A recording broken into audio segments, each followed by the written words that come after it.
Sino nga ba si Mayor Benjamin Magalong? Bakit marami ang humahanga sa kanyang tapang, matibay na paninindigan at paglaban sa korupsyon? Si Benjamin Magalong ay ipinanganak sa Baguio City, Philippines noong Disyembre 15, 1960.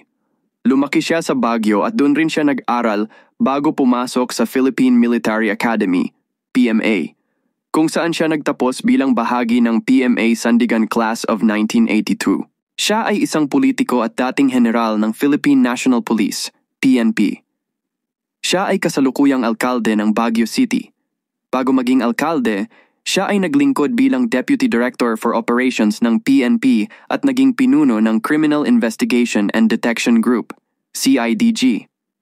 Si Magalong ay kilala sa kanyang papel sa pagsisiyasat ng Mamasapano Encounter noong 2015 kung saan siya ang namuno sa Board of Inquiry na nag-imbestiga sa trahedyang ito. Bilang alkalde ng Baguio, naging sentro siya ng mga reforma sa urban planning, digital governance at COVID-19 response na kinilala sa buong bansa.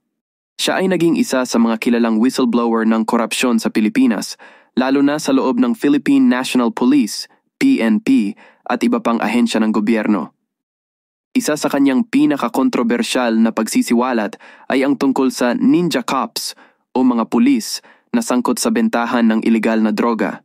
Siya ang naghayag sa Senado ng umano'y recycling ng ilegal na droga ng ilang mataas na opisyal ng PNP.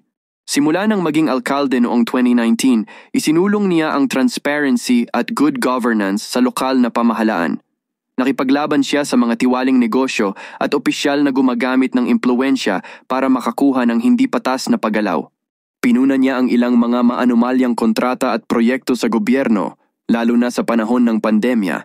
Nanawagan siya ng mas mahigpit na pagsisiyasat sa mga transaksyong may bahid ng katiwalian.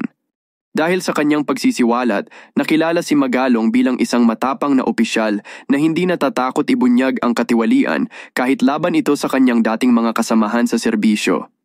Dahil dito, nagkaroon din siya ng maraming kritiko at tinangka siyang siraan, pero nanatili siyang matatag sa kanyang paninindigan laban sa korupsyon. Ikaw ka Joe Fax, ano ang masasabi mo sa tapang at paninindigan ni Magalong?